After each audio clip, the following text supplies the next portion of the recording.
जय हिंद। नमस्कार दोस्तों, आज हम क्लास 10th का फिजिक्स का 4 चैप्टर का एक नंबरिया क्वेश्चन टोटल 26 क्वेश्चन लेके आए हैं और हर क्वेश्चन का आंसर हम बताएंगे और जिस क्वेश्चन में कॉन्सेप्ट लगेगा उस क्वेश्चन का कॉन्सेप्ट भी बताएंगे। तो हम शुरुआत करते हैं पहला क्वेश्चन से। पहला क्वेश्चन देखिए क्या बोलता है, गोलीय दर्पण की फोकस दूरी और उसके वक्रता त्रिज्या r में क्या संबंध है। तो आप जानते हैं कि फोकस दूरी बराबर होता है वक्रता त्रिज्या की आधी, या बोलते हैं वक्रता त्रिज्या होती है फोकस दूरी की दुगनी। तो ऑप्शन दिया है पहला f बराबर 2r, दूसरा ऑप्शन दिया हुआ है r बराबर 2f, तीसरा ऑप्शन दिया हुआ है f बराबर r/2 और डी नंबर ऑप्शन दिया है बी और सी दोनों। तो होता है f बराबर r/2 फोकस दूरी वक्रता त्रिज्या की आधी और वक्रता त्रिज्या होती है फोकस दूरी की दुगनी। तो ऑप्शन नंबर डी हो जाएगा, ऑप्शन नंबर डी। अब क्वेश्चन नंबर 2 देखिए क्या बोल रहा है, दाढ़ी बनाने में किस प्रकार के दर्पण का उपयोग किया जाता है। दाढ़ी बनाने में किस प्रकार के दर्पण का उपयोग किया जाता है। तो दाढ़ी बनाने के लिए हम लोग अवतल दर्पण का उपयोग करते हैं। दाढ़ी बनाने का लिए उपयोग करते हैं हम लोग अवतल दर्पण, क्योंकि अवतल दर्पण का काम है कि कोई भी चीज़ को बड़ा होकर दिखना, कोई भी चीज़ को बड़ा होकर दिखना। अब तीसरा क्वेश्चन देखिए क्या बोलता है, मानव नेत्र में किस प्रकार का लेंस पाया जाता है। मानव की आंख में किस प्रकार का लेंस पाया जाता है। तो मानव के आंख में कौन सा लेंस पाया जाता है, उत्तल। मानव के लेंस में उत्तल, मानव के नेत्र में उत्तल लेंस। अब देखिए चौथा क्वेश्चन बोल रहा है, निकट दृष्टि दोष को दूर करने के लिए किस लेंस का उपयोग किया जाता है। देखिए दृष्टि दोष 3 प्रकार के होता है, निकट दृष्टि दोष, दूर दृष्टि दोष और जरा दृष्टि दोष। तो पूछ रहा है निकट दृष्टि दोष को, निकट दृष्टि दोष को दूर करने के लिए तो हम लोग अवतल लेंस का उपयोग करते हैं ना। अब देखिए क्वेश्चन नंबर 5 बोल रहा है, प्रतिरोध का एसआई मात्रक। प्रतिरोध का एसआई मात्रक आप लोग जानते होंगे कि ओम होता है। प्रतिरोध का एसआई मात्रक ओम, प्रतिरोध का एसआई मात्रक ओम। अब देखिए क्वेश्चन नंबर 6 बोल रहा है, विभवांतर का एसआई मात्रक क्या होता है। विभवांतर का एसआई मात्रक क्या होता है, वोल्ट। विभवांतर का एसआई मात्रक वोल्ट।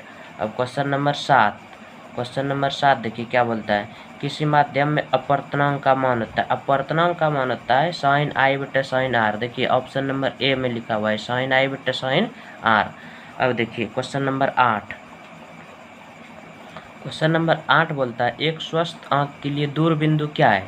यानी कि नज़दीक के लिए पूछता तो 25 सेंटीमीटर होता है। देखिए नज़दीक के लिए 25 सेंटीमीटर और दूर के लिए अनंत होता है, दूर के लिए अनंत।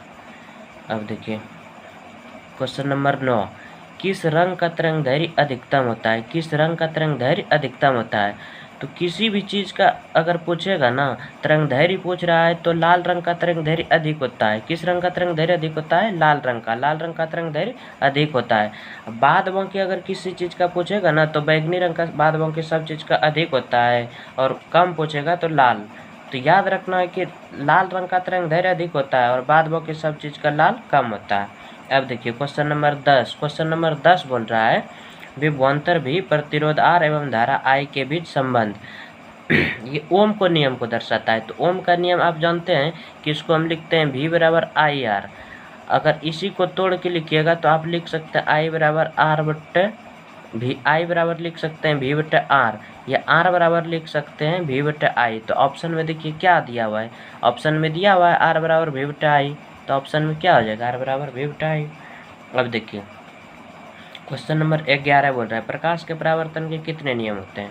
तो प्रकाश के परावर्तन के कितने नियम होते हैं, 2 नियम होते हैं। क्वेश्चन नंबर 12 देखिए, लेंस की क्षमता का एसआई मात्रक क्या है। तो लेंस की क्षमता का एसआई मात्रक क्या होता है, डायोप्टर। लेंस की क्षमता का एसआई मात्रक डायोप्टर। देखिए क्वेश्चन नंबर 13 क्या बोल रहा है, कौन सा विद्युत का सुचालक है। तो विद्युत का सुचालक कौन होता है, विद्युत का सुचालक ग्रेफाइट। विद्युत का सुचालक क्या होता है, ग्रेफाइट। अब देखिए पूछ रहा है कि दर्पण का सूत्र कौन सा है। तो दर्पण का सूत्र आप जानते हैं क्या होता है, 1/f बराबर 1/v प्लस 1/u। 1/f बराबर 1/v प्लस 1/u। अब देखिए क्वेश्चन नंबर 15 क्या बोल रहा है, विद्युत प्रतिरोधकता का एसआई मात्रक क्या है। विद्युत प्रतिरोधकता का एसआई मात्रक पूछ रहा है तो ओम मीटर हो जाएगा। विद्युत प्रतिरोधकता का एसआई मात्रक ओम मीटर, और प्रतिरोध का एसआई मात्रक पूछेगा तो प्रतिरोध का एसआई मात्रक ओम होता है। अब देखिए क्वेश्चन नंबर 16 बोल रहा है, कार्य करने की क्षमता को क्या कहते हैं। कार्य करने की क्षमता को क्या कहते हैं। अगर पूछेगा ना यहीं कि कार्य करने की दर को, तो कार्य करने की दर को शक्ति कहते हैं, लेकिन कार्य करने की क्षमता पूछ रहा है तो कार्य करने की क्षमता को क्या कहते हैं? ऊर्जा। कार्य करने की क्षमता को क्या कहते हैं? ऊर्जा। अब देखिए क्वेश्चन नंबर 17। क्वेश्चन नंबर 17 क्या बोल रहा है? किलोवाट प्रति घंटा इकाई किसका है? किलोवाट घंटा किसका इकाई है? देखिए किलोवाट सिर्फ पूछेगा ना तो किलोवाट हो जाएगा शक्ति का, लेकिन किलोवाट घंटा जहाँ दिया रहेगा तो वहाँ हो जाता है ऊर्जा का। किलोवाट घंटा किसका होगा? ऊर्जा का। अब क्वेश्चन नंबर 18 देखिए। क्वेश्चन नंबर 18 बोल रहा है कि टिंडल प्रभाव दर्शाता है। टिंडल प्रभाव किसको दर्शाएगा? टिंडल प्रभाव प्रकाश के प्रकीर्णन को दर्शाता है। टिंडल प्रभाव क्या दर्शाता है? प्रकाश के प्रकीर्णन को। टिंडल प्रभाव क्या दर्शाता है? प्रकाश के प्रकीर्णन को। क्वेश्चन नंबर 19 देखिए। 1 किलोवाट घंटा कितना जूल होता है? 1 किलोवाट कितना घंटा का जूल होता है? देखिए 1 किलोवाट घंटा होता है 3.6 गुना 10⁻6 जूल। लेकिन ऑप्शन देखिए किस तरह से दिया है, 3.6 गुना 10⁻6 जूल। इसी को क्या किया है? दशमलव को उड़ा के यहाँ 36 गुना 10⁻5 जूल लिख दिया, तो ये भी ऑप्शन सही है। अब इसी को देखिए क्या किया है कि 3600 गुना 10⁻Q जूल, तो ये तीनों हो जाएगा ऑप्शन नंबर डी, सभी ऑप्शन नंबर डी। अब क्वेश्चन नंबर 20 की तरफ हम बढ़ते हैं।